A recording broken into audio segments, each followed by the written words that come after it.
дар асоси дастуру супоришҳои асосгузори сулҳу ваҳдати миллӣ пешвои миллат президенти ҷумҳурии тоҷикистон муҳтарам эмомалӣ раҳмон ибтидо аз моҳи январи соли ҷорӣ ба кодекси андози ҷумҳурии тоҷикистон аз моҳи январи соли ҷорӣ тағйиру иловаҳо ворид гардида имтиёзҳои иловагии андоз дар моддаҳои 29, 102, 104, 110, 291, 293 ва 296 ба андоз супорандагон пешбинӣ карда шуд, гуфт зимни суханронии худ сардори раёсати андоз дар вилояти Суғ Абдуқаюм Воҳидов ба намояндагони васоити ахбори omma. Асосгузори сулҳу ваҳдати миллӣ, пешвои миллат,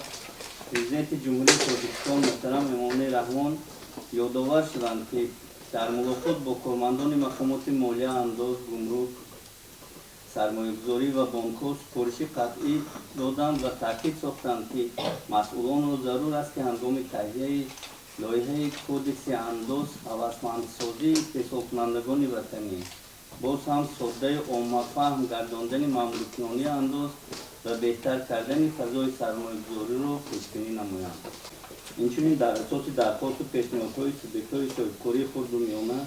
ва бо мақсади боз ҳам соддаю иҷрошаванда гардондани меъёрҳои қонунгузории андоз дар баробари тартиби амалкунанда, яъне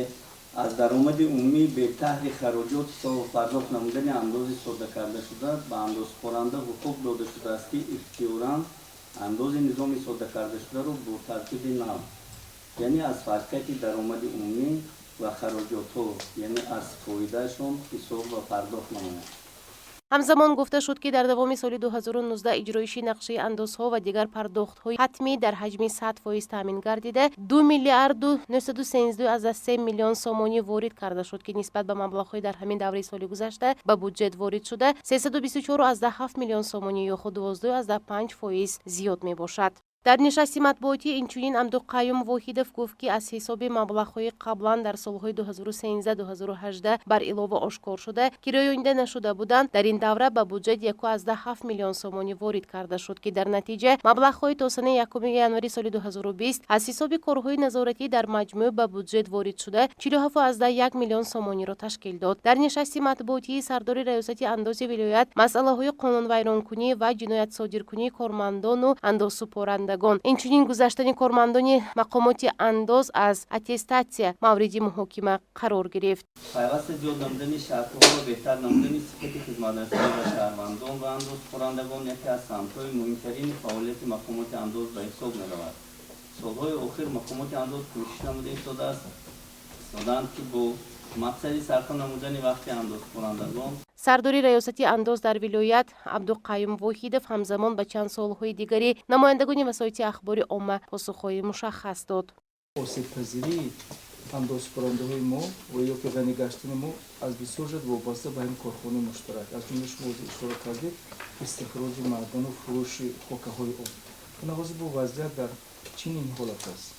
то чӣ андоза ҳамин хавф ба иҷро шудани андозҳои моҳҳои минбаъда ё ки 3 моҳи аввал хавф дорад нисбати пурра таъмин шудани ҳамин андоз? мо агар аз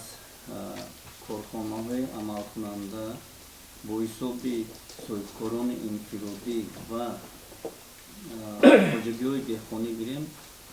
52,000 нафаре, ки мо ҷалб кардем барои пешниҳоди электронии эъломияҳои андоз, ки